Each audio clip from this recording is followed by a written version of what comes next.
Hi Leute, wir reduzieren heute die Leistung einer Yamaha MT-07 und zwar in der Euro 4 Variante, heißt das Ganze ist etwas schwieriger zu installieren. Um die elektronische Drosselung vorzunehmen, lösen wir zunächst einmal die Sitzbank hinten, die ist mit 2 Imbusschrauben befestigt. Jetzt können wir die Sitzbank entfernen und sehen bereits unsere erste Baustelle, das Ansauggummi zum Luftfilterelement. Damit wir nach abgeschlossener Leistungsreduzierung ein passendes Gas-Luft-Gemisch haben, setzen wir diese Reduzierscheibe genau hier ein und drücken sie etwa 10 mm ein, um einen perfekten Halt zu gewährleisten. Der zweite Teil der Drossel ist diese elektronische Box, die zwischen den Kabelbaum, den wir jetzt freilegen werden, und das Motorsteuergerät geklemmt wird. Um das Element freizulegen, müssen wir wieder einige Schrauben lösen. Diesmal muss die ganze rechte Seite der Verkleidung entfernt werden. Bis auf eine einzige Ausnahme in Nähe des Lenkers handelt es sich dabei um identische Schrauben. Achtet darauf, dass ihr genau diese eine Schraube wieder an den richtigen Platz setzt.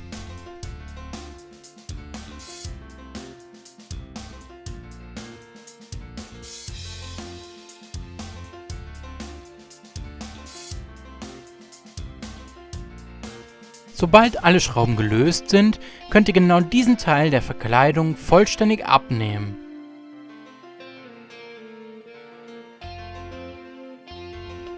Jetzt entnehmt ihr das Motorsteuergerät, trennt die Kabelverbindung und setzt die Box dazwischen.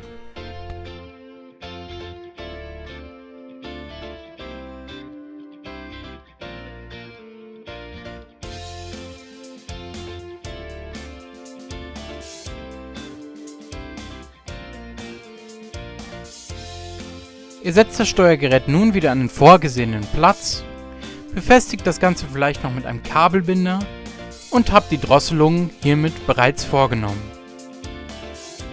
Schnell den überschüssigen Teil des Kabelbinders kappen und die Verkleidung kann auch schon wieder angebaut werden. Also alle Schrauben wieder an Ort und Stelle und festgedreht und wie gesagt, die eine Schraube muss genau dahin, wo sie auch vorher war.